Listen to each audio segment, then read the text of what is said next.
Good evening and welcome to the Hendrick Hudson Board of Education meeting. Today is February 14th, 2018. Happy Valentine's Day to everybody. And may we please stand for the Pledge of Allegiance. I pledge allegiance to the flag of the United States of America and to the republic for which it stands, one nation, under God, indivisible, with liberty and justice for all.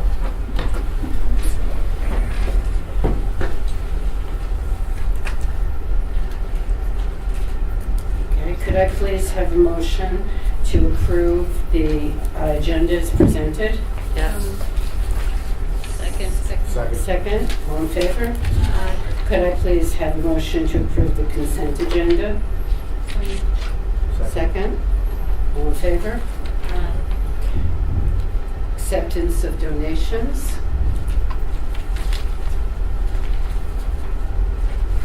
We have two donations. One is a $370 donation for Furnace Woods Elementary School.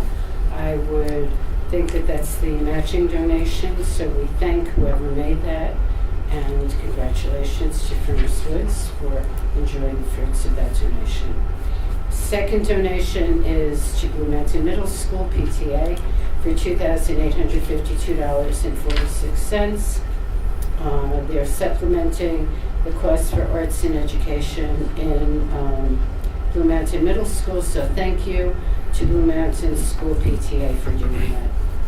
May I have a motion, please, to approve the items in the donations? Second. All in favor? Thank you.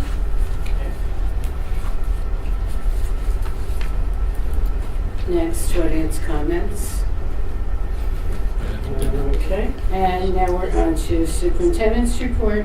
Before we begin our superintendent's report, I would like to say congratulations. This is 5 years ago we hired or interviewed Mr. Hochreiter for our superintendent's position, and we are thrilled And he's to have never him looked for back. this long. Yes, never can look back, and overjoyed to be here. Well, thank you. I'm grayer and have less hair and more wrinkles, so. You're welcome. The rest of us. Right, so that's just part of the Part of process. being on the board. I have a number of updates, and then we'll talk about one that we actually put on the agenda under superintendent's reports. But I want to let everyone know the high school musical is set, and you can start donating and contributing to the musical in terms of the playbill. The high school theater group is presenting Mary Poppins, April 13, 14, and 15. You'll have 4 shows. The performance on April 14th, you have a 1 o'clock matinee and a 7 p.m. nightcap. Our athletic teams, various ones are in playoffs. Yeah. Basketball, both boys and girls will start this Friday night. Boys at 5 p.m., girls shortly after. Wrestling had sectionals over the weekend and had a number of kids placed in the top 10. Hockey is winding down. Winter track is, well, here's our winter track coach. Winter track goes down to the Armory in the city and participates there, and I'll let Tom Baker talk a little bit more about our athletic teams during his presentation. The music department has come together to perform a benefit concert for various hurricane victims. That will be in the high school, 7:30 p.m. on March 22nd. I got a sneak peek at what they're planning to perform, and it will be an outstanding show. These are our music teachers actually performing, and we don't get to see that often. We don't get to see them perform and use their craft in a very professional setting. Usually it's demonstrating and teaching and working with kids, so this will be very exciting. I believe I'm performing as a non-music teacher. I'm going to bang on some drums and cymbals and try to not screw up at the benefit concert. Hen Hud Live, March 3rd. There was a ticket sale. If you haven't gotten your tickets, get them. You're going to be able to get into the Factoria down at Charles Point. We have live music, DJ music, fundraisers, silent auction, and some really good food from an up-and-coming restaurateur who took over that place not too long ago. Lobby Day. I've been asked to participate with the Westchester Business Council on their lobby day in Albany on March 13th, and that's a different kind of lobby day from what school people usually do. Usually the school people go on school lobby day, which is usually the first Monday and Tuesday in March, and talk about education funding and those sort of things. But the Business Council asked me to participate and provide them with some data and a statement with regards to Indian Point. So I'm going to learn more about that lobby day, but might be lobbying for different purposes, but purposes that certainly lead back to our district. And while we've had far too many school shootings to comprehend this school year alone, there was another one in Florida earlier today at a high school, and details are still coming out by the minute. We were just briefed a little bit in executive session, and I heard commentary on one of the TV shows I listened to on the radio. And the question was, what are schools doing? What are schools doing? And I want to use this opportunity to tell you what schools do. Schools are staffed with mental health professionals, with counselors, psychologists, social workers, folks who are specifically trained at identifying trigger signs, identifying kids that are in need, kids that are showing behaviors that really stick out and that are worrisome. Today, for example, one of our school psychologists did a risk assessment on a student who posted some things online, and that's one way that schools respond. We receive tips from all sorts of people about student behavior or kids just not looking right, feeling right. We work with law enforcement agencies. We work with the mental health community. We send kids to different facilities that need a different environment because of different things that they have going on in their life, and they're not available to learn. And I'm talking a lot about the mental health component because there has been a pretty good nexus between people who are doing this in schools and their analyses after the fact. And it's usually after the fact we identify warning signs and woulda, coulda, shoulda, or did someone address this issue or that issue. It's not always about whether or not you have locks on your school doors and armed guards patrolling your building. It's about the quiet signs. And I'm pretty sure this is going to start another debate throughout public education about what schools should look like and what schools should feel like. And it's hard because when we take a hardline approach to safety and access and who can come into a building unvetted in classrooms, we get a lot of blowback from the parent who shows up every Friday to read and make them go through a laborious process of signing in and a name badge and those sort of things. So it cuts both ways, that if we're going to be super vigilant and have a strong approach to school safety, we're not going to create the environment that we want to create for kids to feel safe and learn. I received an email today about, Mr. Hochreiter, I think it's time for metal detectors. And I can appreciate the emotional response to watching this event unfold on TV and kids taking videos of it. But I think as we learn more about this issue or reflect on all of the school shootings, we have to remember we're trying to build schools and provide learning environments for kids, and that kids walking into something that looks like and resembles a prison is not what we're about. So we'll continue to find the right pressure points and the right tension to make sure our schools are safe, that our faculty are trained. We do lockdown drills, we do bomb drills, we do fire drills, we do all of these for a purpose. And sadly, we saw some of those exercises executed today in Florida. But wanted to use the opportunity to highlight some of the good work we do and the conversations we have every single day around safety, around protocols, and sometimes our best efforts aren't always enough, but it's important that people know that we don't turn a blind eye to these things. And to just wrap up on that mental health component, those folks play such an integral role, and they run the risk of losing relationships with kids and families when they bring these issues to the table.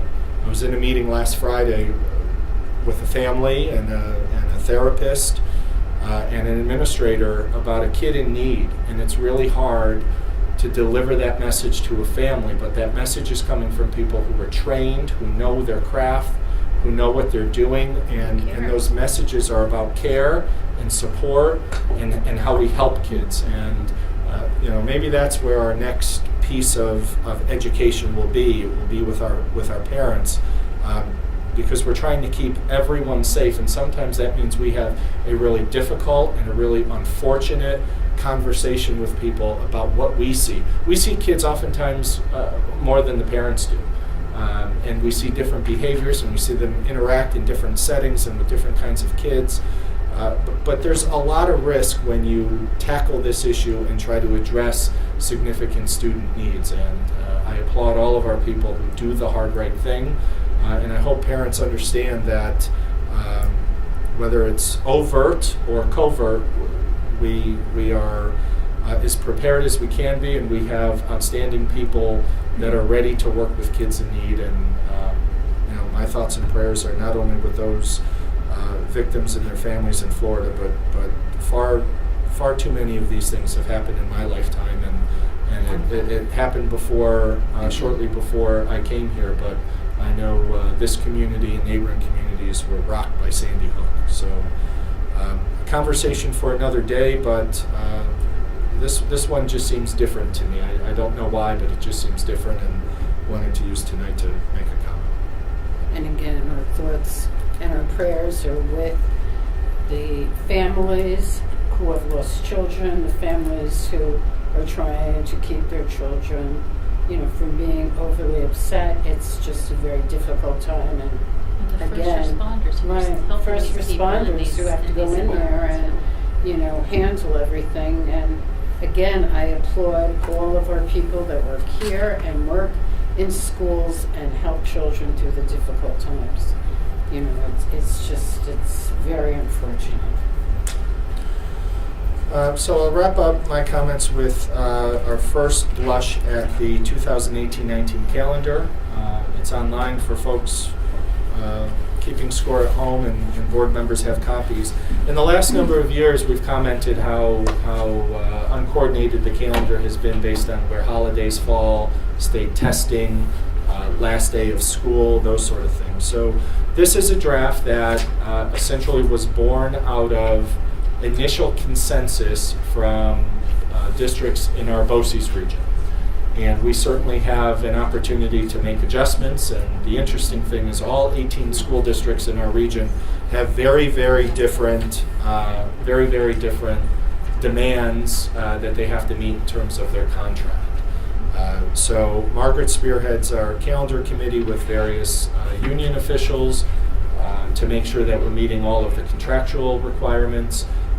We have to make sure that we have dates set for Regents exams, for AP testing, and state testing in math and ELA for grades 3 through 8. What this calendar, the first omission is December 24th, Christmas Eve. Christmas Eve would be a vacation day. Another difference in this calendar from previous ones would be a full day off on the Wednesday before Thanksgiving, the 21st. People will be happy.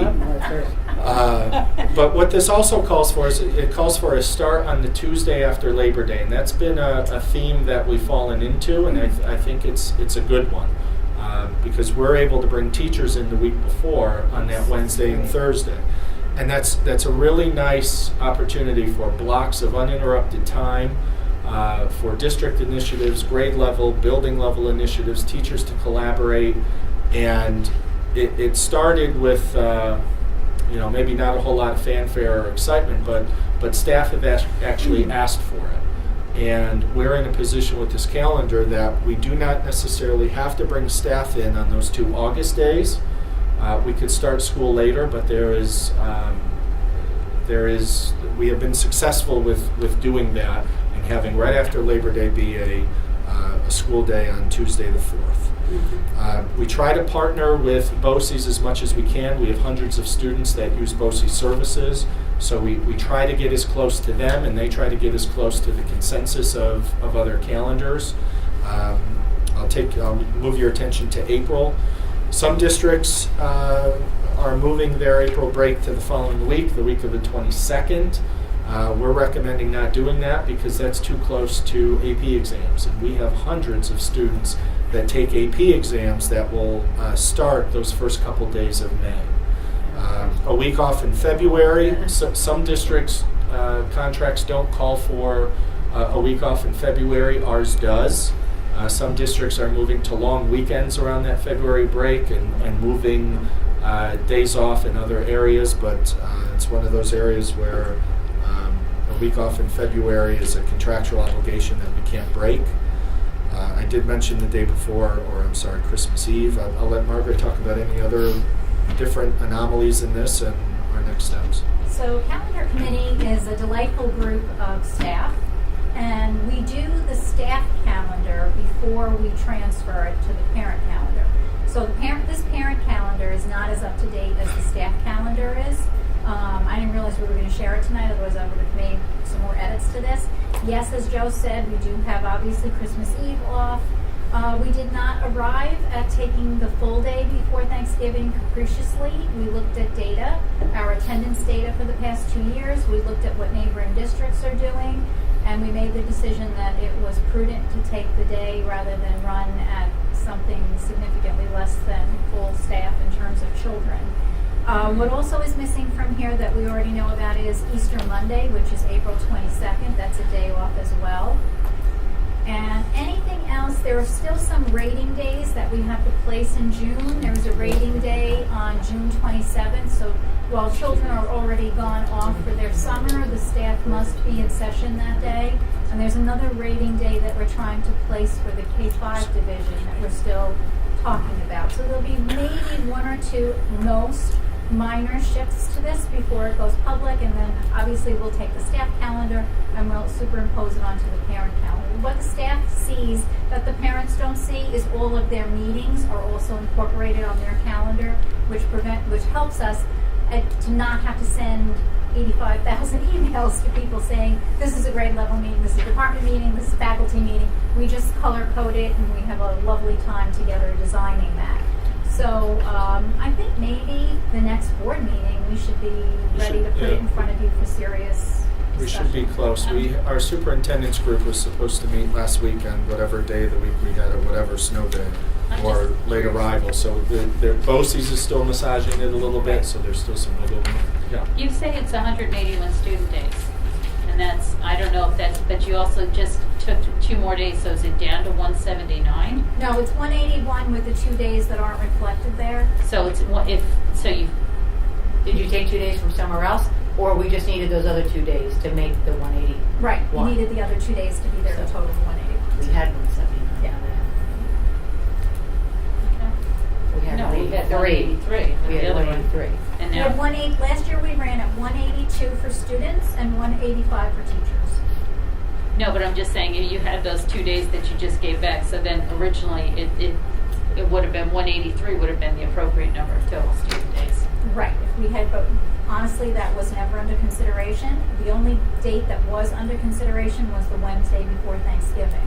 So we started the conversation with HHEA at 182 and then said, let's look at that date because the teachers were at 186 and contractually they cannot be more than 185. So we had to have a give back day.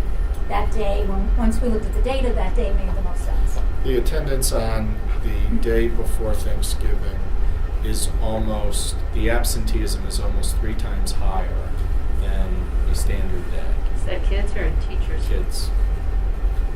Teachers have different criteria to meet if they take a day off before a holiday, but it could be a sick day and those things. Was it just a curriculum day, or was it like? No, it was a half day for students. No, I mean, like, because we do it too, and we do a great service day. So because we have so it's actually a lot of fun. Kids go to firehouses and they do a lot of stuff. So maybe No, it's a in the future. truncated schedule, but yeah, certainly something for us to think about. I know that particularly at the high school, they have it down to a science where every class meets for a smaller period of time, so everyone can see them before break. So we're going to consult a little bit more with BOCES, make sure we feel super good about some of the state testing schedules and those things, and we'll come back. And there's nothing precluding us from taking off the Wednesday before Thanksgiving, because I know at one point we had problems with that. No, we meet our days, and now Okay. the state looks at both days and hours, and Right. we meet both requirements. Well, you're going to make a lot of people very happy doing this. I believe I have already done it. Thank you, Margaret. And ultimately, you guys will if you approve of it. and we'll- Yes, okay. In the interest of time, I'm going to move committee reports to an end, and we will do our presentations. We have 3 presentations. We have a budget update, our special education presentation, and our athletic presentation. We will be having our curriculum presentation at our next board meeting. So, Hello, good evening. My presentation will be quick and easy and happy for just what everyone. I'd like to make. Some budget updates. We need to thank our good friends from Special Ed because they did the budget for us. We're getting about $700,000 more that we're putting into fund balance, so that's why our fund balance will go from 1.5 to 2.3. Other income also, we need to thank our friends in special ed because they recruited another tuition student for $63,000. On the expense side, PRS originally said that the rate will be between 10.5 and 11. I set it at 11 to be conservative. It came at 10.63, and that's a reduction in expenses of $126,000. And we had 8 teachers retire. If we replace all of them, we have an expense increase of $600,000. We might not need to replace all of them. So here we are, February 14. From January 10th, we said between 78.9 to 80.3. We're at 79.4. Last year was 79.6, so it's a reduction in budget of $186,000 or minus 0.2%. Our preliminary tax levy is 42.6 compared to 41. That's an increase of 2.1. Our tax cap is 42,616,468, so we'll be about $400 less than our tax cap. And our fund balance will be 2.3. Any questions?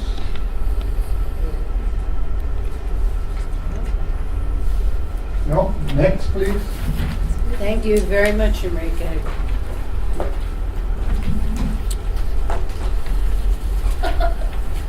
Hi everybody, how are you tonight? Good evening. Happy Valentine's Day.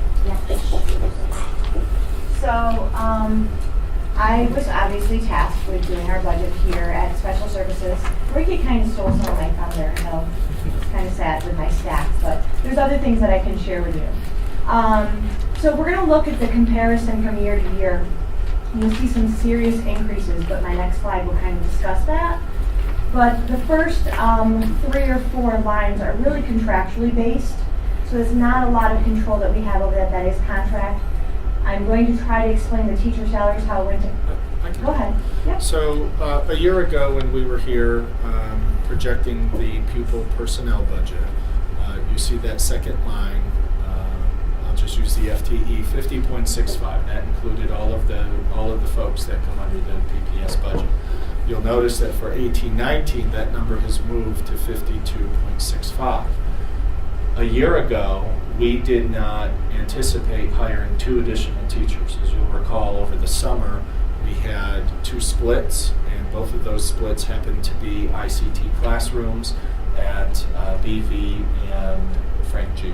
So we're catching up. That big number increase, that 8.5% increase, is not reflective of people getting an 8.5% raise. It's two salaries that weren't recognized a year ago today, but we had to increase the budget and then carry that going forward. Okay, the next line, our equipment budget obviously went up quite a bit, and I know when I met with the finance committee on Monday, they were a little shocked, but if you if you look at this slide, when we talk about the needs, with our students that are coming in, there's assistive technology that's pretty intense with some of our kids. And in the past, we have not budgeted for it. We kind of hope that our grant money covers it. And I'm finding more and more of our grant money is not covering it. And the needs are getting greater and greater. Some of the apps that our kids are getting, they're $300 a pop for our kids. And it's an app that can only be used per child. It cannot be used as a district site. You can get some apps that come for our kids that could be $850, but it could be a district license. We have a speech app called ProLoco. It's about $300 for each student that needs it. There are cheaper apps out there, but depending on what the child needs specifically, it really does impact that budget.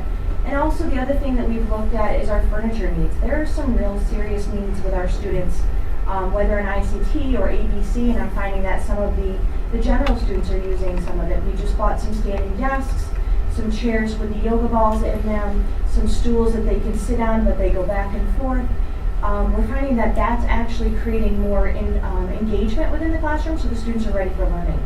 So that's a big a need we need to address next year, is the equipment for the assistive technology and the furniture as well. So that's where that money, that huge line is coming from. Contractual expenses, we're finding more and more in special education that with our copying it's more and more because we're having to send home new information all the time. They change regs, you have to send home a 12-page document every time you mail home something new for the families. So that's where that increase is coming from. That's kind of one we can't control because it is a state regulation. Hospital tutoring, again, it has gone up 150%. I think this really ties to what Joe just spoke about, is the needs of the students that we have here in our district. Whether they're going to a 30-day placement, they're going to a day program, they provide a lot more than we can. So it's either a hospital-based program, we've been sending them to IDT at Northern and IDT at Southern Westchester. Southern Westchester has a full-time psychiatrist on staff. So they will actually do a full evaluation, they will do full medication, they bring the parents in. Northern are the kids that are probably stepping down from a 30-day placement at a Four Winds or a St. Vincent's or a Westchester Med. But we're finding more and more of those students, whether they're special ed or general ed, are having this need. And it's a huge need, and I think that goes right to the conversation that Joe had at the beginning of the presentation. There was no increase in tuition or contractual expenses. Materials and supplies went up a large amount again. Again, that goes back to removing these items from our grant to fund salaries. Enrique and I went through them, and materials and supplies can get a portion of state aid funding if we don't put them through the grant. If you put them and you funnel them through the grant, you are not going to be able to get any kind of aid back. But if you're having them in the general fund, you do get aid. So that's actually going to get us a little extra money as well. As far as our tuition to other public schools, there's no increase there. We've actually dropped a little from our private schools, services from BOCES. We have an additional 2 students going to BOCES this year into next year.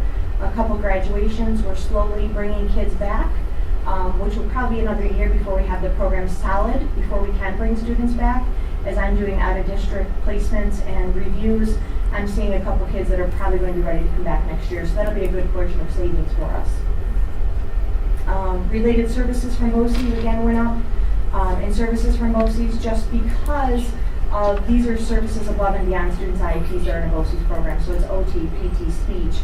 It could be a psychiatric eval, it could be a bilingual eval, something we don't do here, and their prices go up, but that means our prices go up. Do you have any questions about that?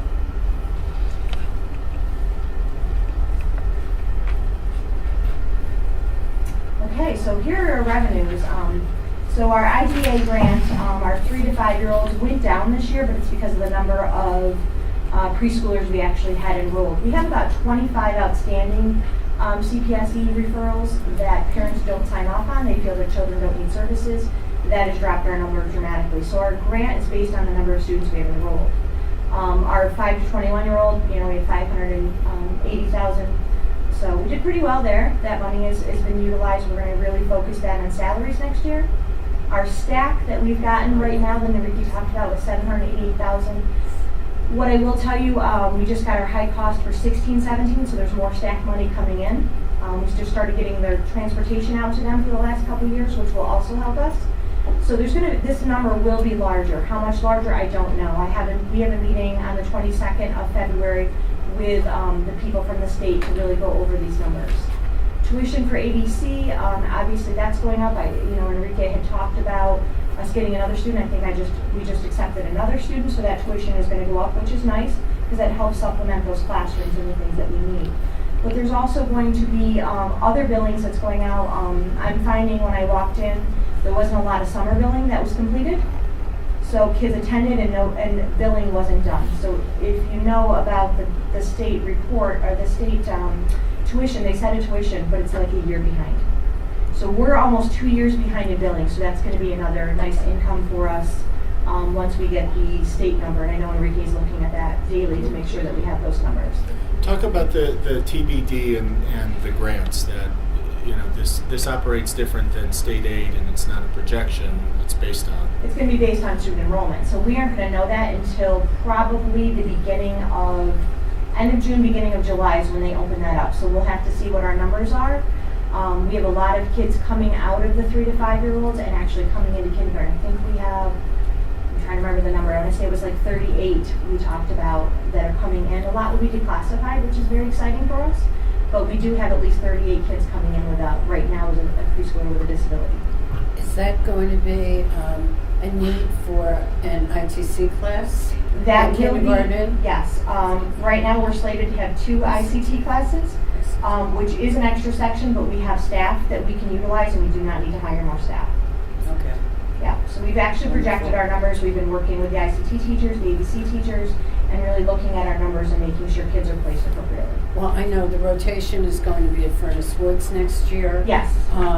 So there will be a class, but teachers can be utilized from other classes. Exactly. Perfect. Other classes or other buildings, so Right. we're working on that now. Okay. Thank you. You're very welcome. So here's your ID breakdown.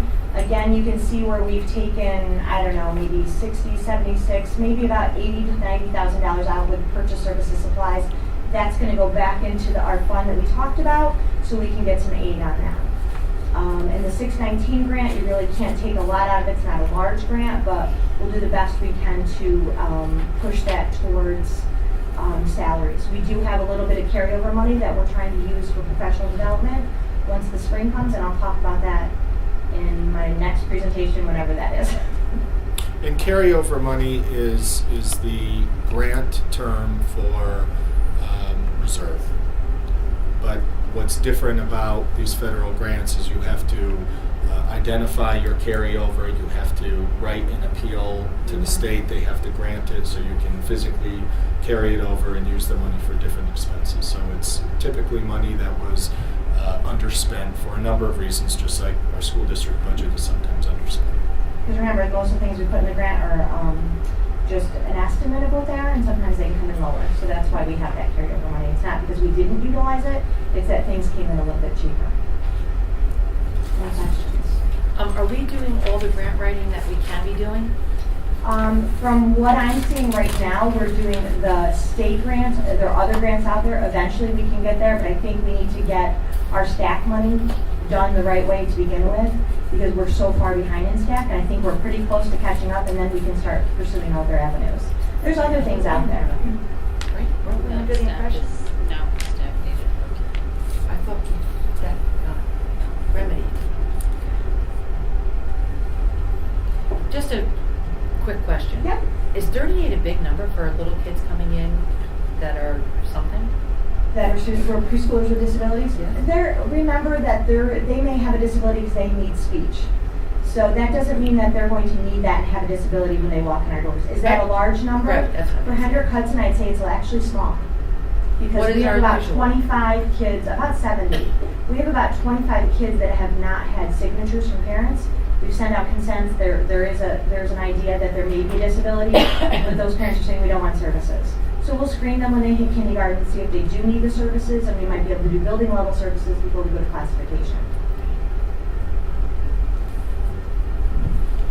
Very good. All right, thank you. Thank you. Thank you very much. Hey, Mr. Baker.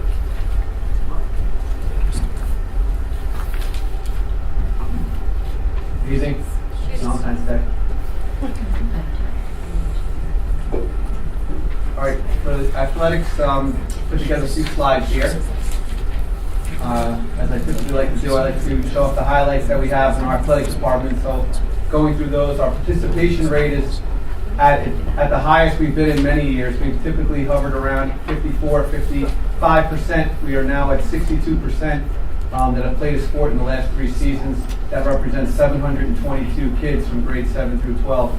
So it's a really high number there for us. Our GPA of the athletes versus non-athletes continues to be higher. It's consistently 3 to 4 points higher in the GPA.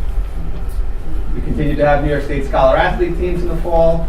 We had a Con Ed Scholar Athlete winner in this fall, Zoe Stats, from our volleyball team. We have league champions. We've had 4 league champions thus far this year: girls cross country, girls volleyball, girls winter track, and boys basketball.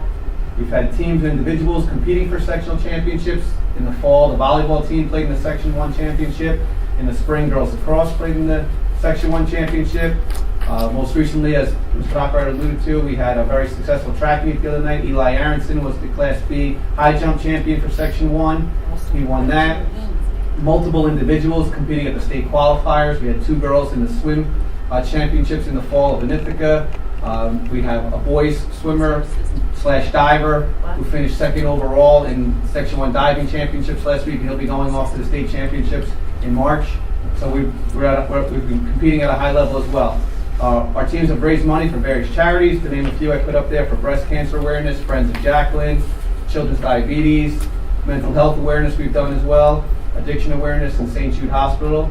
We had our staff appreciation games in the fall, and that's always a hot week for our athletes. They love to do it. They enjoy recognizing our teachers.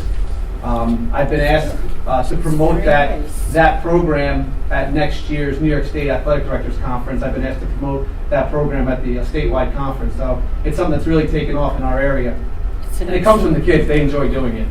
Our sportsmanship promotion we've done with posters in our district, and have them around with some of the younger athletes in our elementary schools, connecting them with current varsity athletes. We're set to continue that on Saturday, March 17th, with another round of those as well. Great Alumni Connection, Hall of Fame weekend. We're having more and more alumni games for our team, so the alumni are excited to come back with our current athletes. Finalize the refurbishing of the gymnasium. If you haven't been in there recently, we finally have our signs on our veteran seats, our bleacher seats. We have signs right on there designated for reserve seating, thanking our U.S. veterans on behalf of the Hendrick Hudson student athletes. So that's completed. Again, a big hit for Hendrick Hudson. As other school districts come and visit us, I get a lot of compliments on that as well. And this year my task has been refurbishing the Hall of Fame area. We've started that. I've been working with some interior decorators. We had a professional plaque installer install all our plaques, and they're hanging all around our Hall of Fame on the walls right now. And our next step is now to the display cases that they were in to update those. So again, it's an area that people like being in and brings some good promotion to Hendrick Hudson. The nuts and bolts of this program here, and our numbers for next year, are last year's numbers compared to this year's numbers. I'll go through them line by line, giving you a summary on them for these. Our coaching salaries, it represents an increase of $6,000. Typically, we're at a 2% increase there for contractual. That would take us to about $9,500. So we saved a little money there. We had one position that we don't have in next year's budget for that being the head ice hockey coach. That was in this year's budget, but with our merger, we don't have that. Save some money there. And then through some attrition of coaches retiring and bringing on some younger coaches, we've saved some money there. So it's not as much of an increase as we've typically had the last few years. The staff salaries are a contractual increase. That staff salary, that represents the athletic office. That'll be myself, Nicole Loretti in the athletic office, and Meg Greiner, our athletic trainer. The equipment line, we had $15,000 this year. That represents our large purchases such as high jump mats, pole vault mats, soccer goals, lacrosse goals. anything on that matter. So we reduced that by 5,000. The supplies represents one of the few increases that I feel is needed. We have really held the line on Yes, that you have. 43, It's been 245 zero line. for many We've held that years. for almost 10 years. And we've held that with all sorts of creativity, and it's just at a point, those supplies are the everyday items that you need for the athletic department to move forward on. The uniforms, the baseballs, the soccer balls, the lacrosse balls, all of that that goes into the everyday program. So we've held that at zero for almost 10 years, as I said. So it's at a point where we just need that increase. We're holding the line on our contractual and our BOCES line. So our contractual line, that would be our reconditioning contracts, our entering of tournaments, the bowling lanes for our bowling team, the ski mountain for our ski mountain, any of the contractual pieces that we have to enter in with area facilities. BOCES line represents the BOCES regional office, the Section 1 athletic office, the fees that we have associated with that, our costs associated with daily with officials and the referees. At the finance meeting the other day, I did make a point that I'm going to try to hold that line as best I can for next year. The officials' contract is up, and it's being renegotiated as we speak. There's a potential it could be ratified in the summertime, and that could bring a slight increase. I'll do my best to keep that number even so for next year, but just for next year, at this time next year, we could be looking at an increase based on the officials' contract. Our chaperone money went down $27.90, and that number's gone down almost $20,000 now in the last 2 years, and a lot of that has to do, I think, with John Anderson and his staff with bringing on those security guards, and he flexes his staff as much as he can in terms of that. If they can come in at 10 o'clock in the morning one day, if there's not something in the district that they have to be at, then they'll come in at 10 and they'll work games afterwards. So that has helped us a lot get that number down, and hopefully we can continue in that direction and continue to knock it down little by little. Our transportation is a large decrease. Working with Ms. Gilio, our transportation supervisor, we've gotten very creative. Shuttling teams back and forth. For instance, this past Saturday, our boys and girls were at Croton. In the past, there might have been 2 buses because they wanted one for the girls team, one for the boys team. It was one bus shuttling teams back and forth. We were at Croton. We've done that for other local schools, shuttling multiple teams back and forth. Sometimes going from one district, shuttling team to another district if we could. Drop onlys for large events that are all day on a Saturday, if we can do that, if it's not too much on our families that are there. So we've done as much as we could with that. And the overtime line, that's the number, that number represents Mr. Molini and his staff. If we're here on a Saturday morning and nothing else is going on, we're having practices or games, and custodians have to be here on an overtime salary. And again, that number, we've held the line on that as well. I've worked closely with Mr. Molini and the staff here to try to minimize as much overtime as we can. So it took us to a complete decrease overall for the athletic department, a little over $7,000 with all the lines there. So for all we're getting out of that, we were able to save some money as well. Just brief, any questions on those numbers? Because I can go to the next slides, which I talked to a little bit about as well. Oh, in the back. Too fast on my It's phone. very good to see. So the ample opportunity is still there. We're up to 31 different varsity programs, and that goes up a little bit. I've been creative working with some of my peers in the area. For instance, the board was very supportive of a last-minute opportunity that came our way last November. We had some interest from some of our kids in the district to start a gymnastics team or a gymnast to be an independent team and follow somebody else's schedule. Working with some of my peers, it just became more fiscally responsible to myself and 4 high schools to merge. And we had a merged gymnastics team, and our one freshman represented us as Hendrick Hudson with Somers, Yorktown, and Croton. And they each had 1 or 2 gymnasts as well. And our freshman was able, she actually qualified for sections as a freshman and participated. And it was another opportunity that's there at a very fiscally responsible number as well. So our varsity programs actually increased, 64 different teams.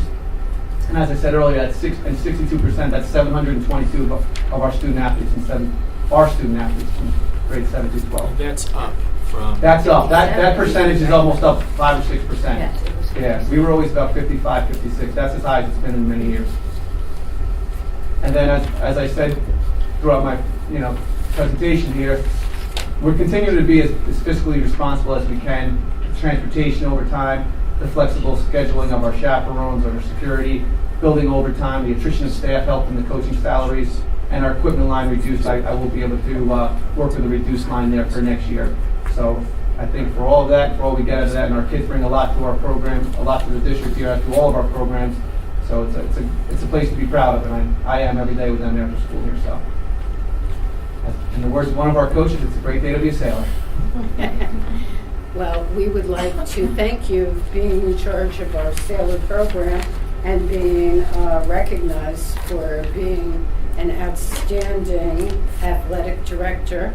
So we thank you. I mean, Thank you. I it's a thank all of great you for your honor support. for you Aw. and Thank a you. lot of the programs that you've implemented. And we're very proud of you. And as I said, thank you very much. I'm proud of the student athletes, so it's about them, so thank you, though. I appreciate that. Thank Okay. Any questions? Questions? Okay, thank you. you. Thank you Good. very much.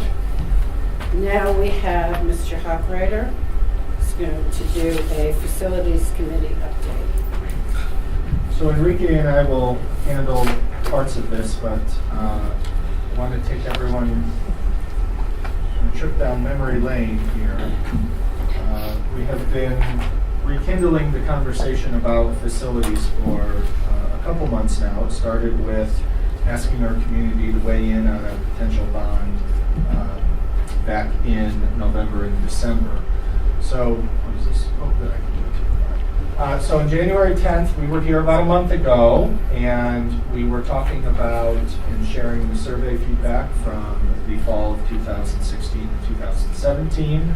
We were looking for some congruence and some themes in terms of what the community, how they felt about our facilities, what they believe they could support, and where their interests lie in terms of making some significant upgrades to our facilities. We also reviewed the building condition survey. That is a state mandated report by an independent group of architects and engineers to essentially look in the corners and the nooks and crannies and under the ceiling tile to make sure our schools are safe, make sure they're up to code, and make sure that we're doing everything we can to make sure our facilities are efficient and meeting standards. That report gets filed with the State Education Department, and the State Education Department uses that as a blueprint and a checks and balances for when a district wants to do a capital project. So they look at the building condition survey, they look at a proposed project and make sure that things match so you're eligible for state aid. We agreed that despite some of the news that this community has endured in the last 13 months, that we can't ignore our facilities.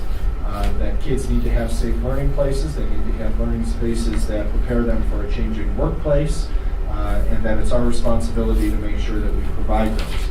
We also identified some priorities we had and a potential scope of the project, which we chunked into these 4 main areas. That a lot of the building condition survey feedback came back to paving, mechanical, electrical, and doors and security. And I'm not going to bore you with all of these bullets, but these were themes across 5 buildings, district office, and the bus garage, so our 7 different sites in our school district.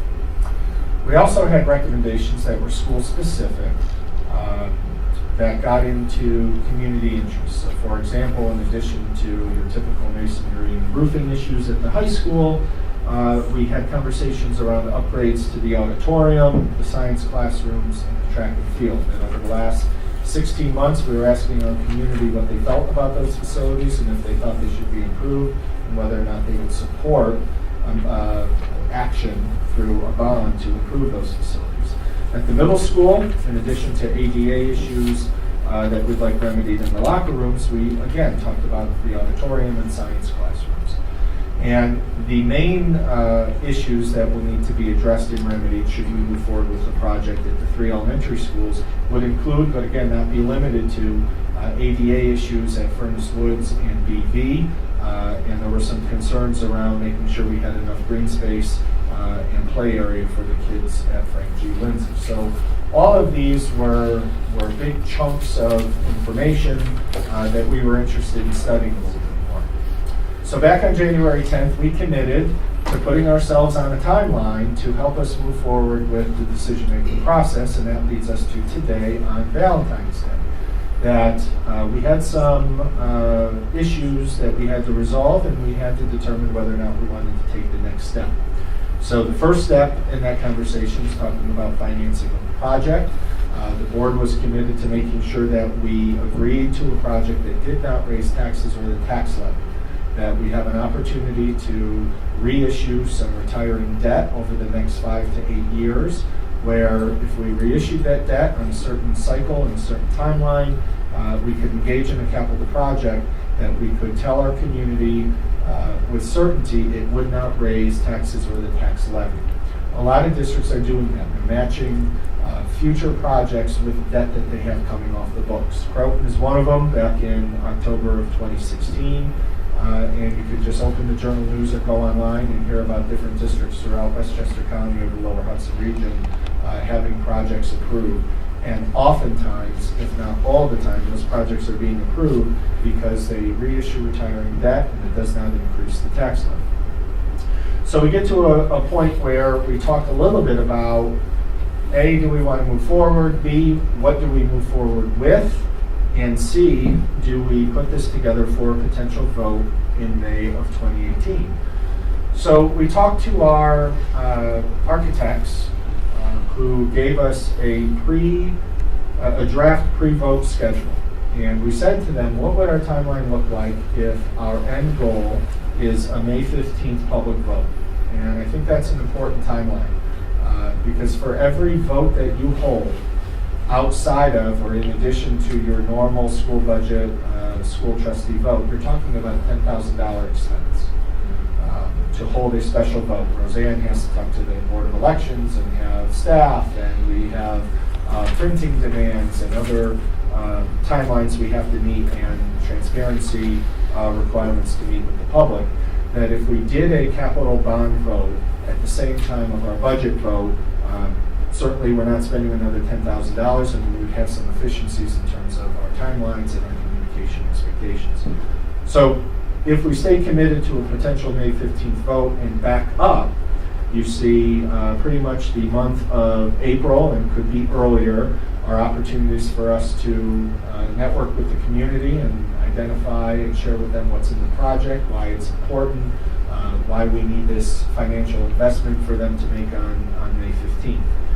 You see the blue bar, which would take place between March 14th and May 15th, is to advertise the bond. This is no different than when we have to have our budget completely finalized and prepared for the public. That's why on a random day in March, we have to solidify our budget, or sometimes early April, to meet this notice window and meet this timeline window. So that's why we go through our budget deliberations for the most part in January and February and try to have it wrapped up by March, because we have an obligation to communicate that to the community. Moving further backwards, we're into mid-March, March 14th. By no later than March 14th, the board would have to pass a resolution with some legal mumbo-jumbo, essentially saying, yes, we're doing this, yes, we're going forward at an expense not to exceed of X. And we start to communicate to everyone what that includes, and I talked a little bit about some of the highlights. So in order to get to that March 14th date, we have a self-imposed deadline of February 28th, which is 2 weeks from today, for the board to say to our team, here's a dollar amount we feel comfortable with, that we believe that the public can support, given some of our needs and issues regarding our facilities and other priorities in the community. And we use that end of February and first couple weeks of March to sharpen our pencils and identify what that project would include. Rough ballpark figures, if I go back to some of these priority areas around a field, science classrooms, auditoriums, and some other nuts and bolts, we're already in the mid $10 million range. We have an opportunity to build on that, but it's really about what we think our community can stomach in terms of reinvesting in our facility. Typically, I would say these proposals are a no-brainer when you can link a project to no increase in taxes or tax levy, but we are working on the Entergy issue, and that's going to take some time and some planning on our part, but also our lawmakers to make sure that we're not holding the bag financially. So we believe this is a good time to go out with a vote. the feedback from our survey back in November suggested that they would support it, the folks that responded to the survey. We built great relationships with our senior citizen communities, and we've built relationships with some of our leading real estate agencies, and they would be good surrogates for us to help underscore the fact that if you invest in your schools, you invest in your schools, student outcomes increase, and property value can only go up. I think one of the debates we're going to have, and it's hard to avoid it, is we talked about a track and field. That's going to get a lot of attention in terms of, well, what kind of field? We're going to do an analysis for you in the community of whether or not a sod field, grass field, is more cost effective than a turf field. And turf is not only a literal 4-letter word, it could be a figurative 4-letter word around here, but it comes down to doing the math, that the difference between putting a brand new sod field in compared to a turf field is about $1.2 million, and we can run an analysis identical to the analysis other districts have run to determine how you get that $1.2 million back. You put lines on the field, and you never have to put staff on the field to work on it, to mow it, to line it, to prep it. You can essentially have 24/7 activity on that field. A couple of years ago, we had a really rough winter, and we canceled all of our activities, our spring sports and activities on that field. We didn't want to do it, but it was a necessity to do it. A lot of those issues are negated when you do a turf field, but again, there's an issue around turf, and I'm very astutely aware of some of the challenges the sport has had when trying to talk about turf fields around here. We spent some quality time in November of 2016 talking with the people in Pleasantville that not only have a turf field, they have two, and most recently replaced the first turf. And they did it with a new sort of grass or a new sort of turf, something that's hypoallergenic. There's a lot of different science and a lot of different ways to move forward with a turf field that meets a lot of the demands of the community, kids, and parents. So, long story short, we're at a point here in the next 2 weeks. We're going to have to really get serious about a project, if we're going to do one, what sort of budget we have to work with, and then get the board to approve the major expenses and major upgrades within that project. I don't know if anyone from the facilities committee wants to talk a little bit about what we discussed, or if it would just be hitting repeat. And Enrique, I don't know if you have anything to add. Well, I do believe one thing that needs to be pointed, it's very much a health and safety issue in some of these cases. Even when we say track and field being such a dirty word, the track is wrecked, and it's And it was pointed out in the building condition Yes. survey. And given that that is a community resource, I mean, I would imagine, frankly, non-students use it just as much as the students do, if not more. I mean, you don't go by that without seeing somebody up there. But I also think, again, there's some necessities. I mean, we're in the business to educate students, and we have a wonderful biomed program, and there's opportunities there as well. So I appreciate you doing this, because it's not an easy conversation to have now. But I certainly think it's important to have, and there's never, obviously our history has shown there's never a good time. But I think you can't just do nothing. We struck a really positive chord with the community in December of 2013 when we did a $6.2 million project. It was around technology, hardware, infrastructure, and safety in all 5 of our schools. And what we said was, there's nothing flashy here. There's no secrets. These are nuts and bolts. These are routine things you would do to your home or your car. And the community supported that with more than a 90% yes vote. This would be very similar. I think the difference is that we have been talking about auditoriums, science classrooms, and track and field for a long time, and we've we've asked for input, we've asked for opinion, and we think now's the time to take a bite out of that apple. In addition to all of the other health and safety and EDA issues that our building condition survey uncovered. And emphasizing your taxes will not increase because of it. Tax levy will not increase because of it. I'm excited about it. Yeah, and you want your facilities to be compatible with the programs you're offering, so we have all of these wonderful programs, and we don't necessarily always have our facilities in the condition we want to have them in, and it's for the students. I mean, that has to be first and foremost. So, Are there any areas we haven't talked about that any of members of the board would like us to study over the next 2 weeks before we come back with a recommendation? Or Well, you do reference the building conditions survey, so, maybe just sort of highlight what aspects that does tick off. Just, again, this is, these aren't, there's nothing glamorous here, but it's things that need to be done. no, but there are certain areas of certain buildings that I think just, when we've done walkthroughs in the past, you've kind of identified, right, Beevy's cafeteria, there's some areas, that maybe we might want to look at. That's nothing glamorous, Right. though. I mean, we're not, no atriums here, just. Oh, no. I mean, it would be nice. That but would that's be not lovely. gonna It would be lovely. That being said, And I think you've already hit on the big one for a lot of us, is the track really needs to be replaced, and that's going to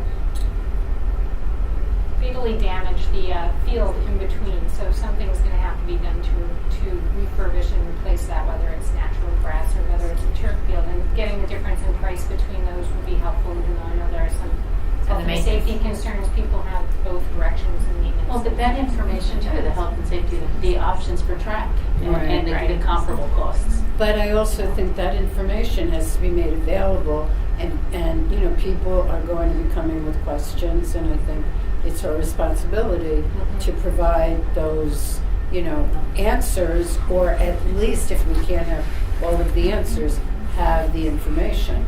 But I know our track is, as you said, is a very important part of this community, and it would be nice to be able to host more track events here, but Did they say we couldn't? But just make sure it's safe and Yeah. but again, you make sure it's a safe place for everyone. well, that's what I'm saying, but you can't do that if you don't have a track that's in the Will utmost there be condition. some sort of, obviously, at some point, is there a way to create some sort of a link on the website that we can either, well, I was going to say highlights of what we're seeking to accomplish, and just so that, because people can't, This is what it looks like, this is they what won't we find need to it, do. they may not find the channel on TV, and they may not find the time to come in, but, information is crucial. Yeah, part of the building condition survey was for every item they identified that needed repair and recommendation, take a picture of it, so that we could draw your attention to it. Because if you're not looking for some of these things, and a lot of these things are behind walls or ceilings or underground, so as you said, it's not the flashy thing that, upgrading your HVAC or plumbing, is not going to be in your face when you spend $2 million of upgrades. It's not even But- quality of life, that's necessity. Yeah, but identifying and being able No, to show but that things you're are, right, rusted, damaged, so on. But and if so there's a forth. way to sort of convey, make sure that information is available, Yeah. and apparent to people, whether it's go on a website or some sort of, that makes it completely accessible. Also, maybe Anthony can take one more look around and make sure that there isn't something that we've missed in our building condition survey, see if there are storage facilities that might need upgrading in the very near future, or some other things that might not be quite as glamorous or have been ticked off on the building condition survey that we should be putting on our radar if we're going to do a bump. This is a lot for 2 weeks, because we're gonna have to It's a look lot at for this for 2 2 weeks, weeks. I know. But I mean, you've done 90% of the work Well, already. a lot of the work is done. The building condition survey was very detailed, and we were able to turn that over to our architects.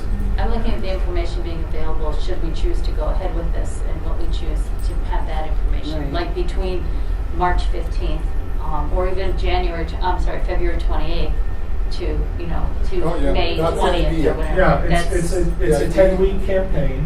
with a lot of Visits. educating folks. You know, we've been working quietly in not anticipation, but you know, to prepare should we go forward. We have To get a lot sense of the information pulse, ready to background information ready to get out. The strategy is you have a detailed, think of it like a newsletter. You have a detailed newsletter that gets into the specifics of why these upgrades are needed.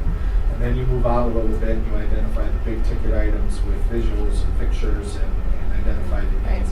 And then you end up with a 5x8 palm card front and back talking about the nuts and bolts of the project, the financing of it, and some of the specifics. So you layer the communication and a level of sophistication to But there also educate needs to, people over but again, time. that and some will then be our job between putting it on the Sure. website and, you know, doing the PTA meetings and Yep. such. I mean, Sure. you know, the board would, By the 28th, we need a number, right? correct. Yeah, so what we'll do And a is list. we'll come with a proposed budget that will include track and field and will cost out sod versus turf, auditorium upgrades, middle school and high school science upgrades, as well as priority building condition survey issues, which will include ADA concerns or health and safety concerns. And then we'll also have Anthony and his team take a look to say, since that building condition survey went to Albany in the summer of 2015, what else has risen to the top? And we'll come back, we'll put some numbers next to these items, and we'll massage it a little bit, see if it's enough, too much, other priorities that board members have, and we'll start Or communicating it. alternatively is even something that if we have to, with the building condition survey are almost required, that things that we can do while we have it like taken apart or dug up, that can be, you know, done, you know, while it's open, while it's, you know, sort of associated Yep. repairs. Okay. Thank you. Thank you to everybody that's been involved in this, the facilities committee, Mr. Malini, thanks to you, and Mr. Hoffreiter. Okay. And Enrique. I said And Enrique, Enrique. the man. I pointed to him, I didn't say the name. Sorry, Enrique. Well, we're all going to get Okay. construction hats. That's it. I don't know if I can fit it on this hair, but. We'll look like Con Ed people. Yeah. We'll just steal from the Con Ed trucks. I could see that one. Shouldn't say that. Okay. We'll borrow. No. Borrow. Committee reports. If they notice Tim missing, we'll know what Facilities, Sorry, obviously. well, yeah, the facilities committee has been meeting quite frequently, but I think we've heard a really nice summary of what's been going on there. In addition, I attended the safety committee meeting on Thursday this past week. Just so people know, there's an outside consulting company that's been meeting with schools, staff, and leadership to advise and review the safety plans that are in place. And they may need the board to approve or adopt some policies depending on what is found from those things. So just to kind of be looking toward that to see specifically like with regard to in and out policies and, you know, when people leave, sign in, sign out, and badge wearing and that kind of thing. So we have to look at some policies for that. Policy committee Possibly. things that we Yeah, I mean, Joe will direct us. or but- just procedures. Yeah, we'll have to look. But that might be down the road, just to kind of keep people clear to that. One comment that came out of the meeting most recently was that safety is not convenient. And I like that thought, because it really isn't. And so we have to kind of all accept that fact, that it's not going to be convenient to have safety, but it's important. It really needs to happen. There's new phone lines that have been installed in the buildings, and some are not connected yet, but that's happening, and that's a really important part of the safety plan as well, because teachers can now call outside and have it outside line. It's good stuff. The other meeting I went to was the Westchester Putnam School Board Association Legislative Action Committee, and that was All those I know it's big abbreviations, it's like a mouthful. And so most of the time I was at that meeting, we were discussing issues and ideas to bring up at the legislative forum that's happening at the end of this month, which is where we're going to have the opportunity to have interactions with our political leaders in our area. Sandy Enos' office, Terrence Murphy's office, our politicians will be able to interact with them again. And we've had a lot of interaction with them anyway with Indian Point, but this will be kind of everybody in Westchester having the opportunity to Putnam and Rawson. One of the points that we were wanting to make is that we need to do better about promoting public schools and the good things that are happening here. There's a lot of funding that keeps getting shifted to charter schools, to private parochial schools. And it seems to be that we aren't really doing a good enough of a job as public schools of promoting what we're doing. We educate all children, not just the ones that get accepted to our schools. And so it's really important that we emphasize that fact and we reach out to our politicians. The other point that they were talking about is that charter schools have done really well with getting small wins, little tiny kind of low-hanging fruit that they've been able to get throughout all these years. And it's added up to a considerable amount of money. And so perhaps we need to be looking at some smaller things that we could do that would be smaller wins rather than the big ticket items that could add up to help the public schools. For example, we've been talking about how the TRS and ERS have been increasing quite a bit with reserve fund, the money that has to go into those, the retirement systems. We are allowed to have an ERS reserve fund, correct me if I'm wrong about this. And we do. And we do have one. Mm-hmm. But the TRS we can't do a reserve for. Now you can, but we don't do. Okay. And so what they're saying is that if we have a fund that could be a reserve for both, then we could put money away for a time when we have the need for it. So that would be a kind of an easier win to get. The other one that they were talking about, I'm trying to think what the other one for. It's kind of hard. There's, I guess that was one of the ones I could think of the most easiest about. But having that reserve fund would be a really big deal, and the ability to talk about it. Foundation aid, they've got it so that we're getting 0.25% in the current budget, and an increase. And last year we got 2.47% increase, from my understanding. And so that's going to be a big impact on people if we're not getting fully funded for foundation aid again. The other idea is to just try to work on the annual professional performance review. Apparently there's a moratorium on that that's ending in 2019-20, and we need to start working on what's going to happen with that. It's kind of really important. So the last one was the Westchester Putnam School Board Dyna Network, where we talk about advocacy, budget, and communications. And a lot of that is kind of repeated from what I learned at the Legislative Action Committee. But there were some really good ideas of ways of doing advocacy and communicating that I wanted to share just a couple of them with you. One was to have us have the school boards consider writing op-eds in some of the newspapers, which I don't think we've ever done. We have. No, but I mean, especially with some of the issues coming up in our community and with our bond that we're considering doing, could be a really good idea.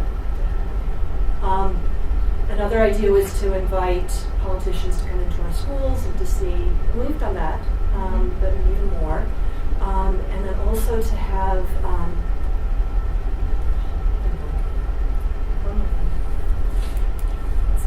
so have the politicians come in and then... And we had one today. Senator Yeah. Murphy was at BV, right? working Yeah. with some of the student leaders and handing out Valentine's Day cards that those kids made for the veterans at the VA. Yeah. It's an annual thing he's done since being elected, and he picks a different elementary school of ours each year. Another one was to get on the news more. Just invite local broadcast people to come into our news, into our schools, and to people to see what the good things are doing. I know we've been pushing a lot of press releases out, and we've been doing a lot more with that kind of thing, but we need television stories. I'm good for career day. Sort of get them in the hook that way. We're just on NPR. NPR for other reasons. Publicity is publicity. Okay, now we're up to, I'm sorry, does anybody else have anything? No, we're good. Lisa, thank you so much. Welcome. Okay, I know. I appreciate it because she's helped me out while Jackson was in the hospital, so thank you. Anyway, audience comments, we're evidently done with. So that brings us to the end of our meeting, unless we have any new business we'd like to discuss, which I'm hopeful we don't. Anyway, we have to reconvene. Our board has to go back into exec session. But can I have a motion to? Me. Thank you. Second. All in favor? Okay.